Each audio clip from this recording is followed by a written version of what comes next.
Hey Montclaire, Margaret Marshall here, candidate for the CMS School Board District 5.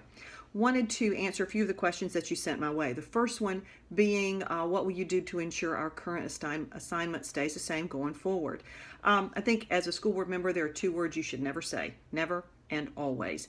I want you to know that on the new bond proposal out, there is a new high school proposed, and that would be down in the southern part of the county.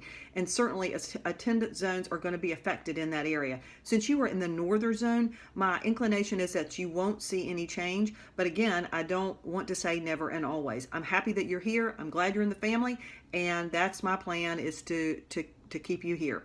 The next question is about magnet schools. Do you see Montclaire being turned into a magnet?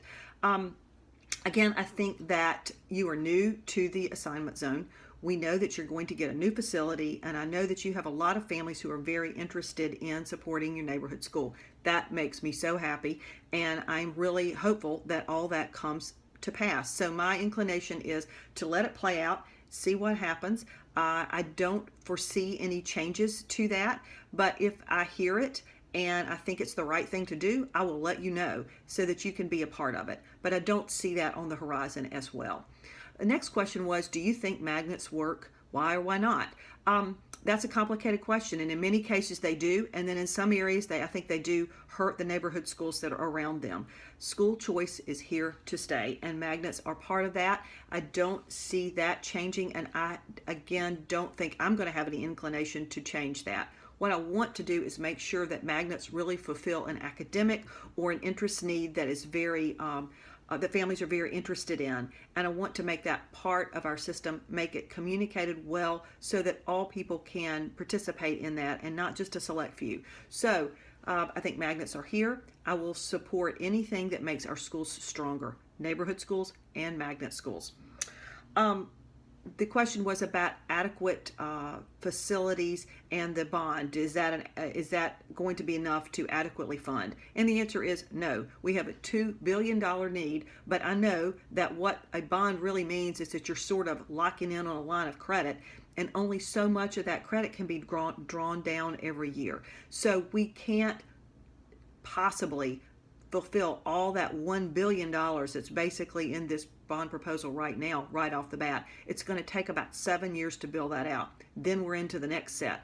All of this is done without a tax increase, and you know that most county commissioners, school board members, and city council members don't like to run and talk about raising taxes. So I think the community conversation is going to have to be there as to what we want to do, but the need is real, and as you know, in your facility, we need to do something pretty soon.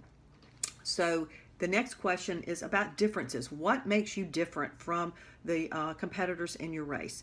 Well, I came to this system as a very involved parent. From the moment I stepped into the schools with my daughters, I was involved, and it never stopped. So I have had that really granular, on-the-ground work with parents, with students, with principals. I am a go-to leader in my area. And so I think that those experiences have given me a real base of what is needed. I've worked well with my school board representatives in the past. People listen to me because I listen to them.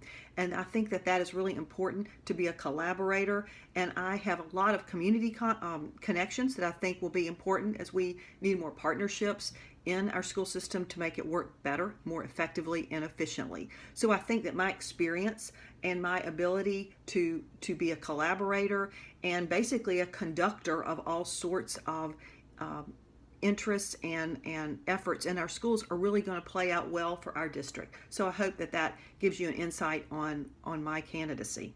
Some fun questions is I visit CNN.com often because I'm kind of a news junkie, and then quickly followed by the Charlotte Observer and New York Times. So I spend my moments when I'm not being very productive looking at news. So I feel like I'm a very informed person. I love to spend time in the North Carolina mountains, and anytime I can be outside in nature, I really enjoy that. So my girls and my husband and I, we just really have an affinity for Western North Carolina. So that's where our heart is when we're not here in Charlotte, and it's a city that we love. So it's not like I'm going to be there all the time, but when I can get away, I'm going to the mountains.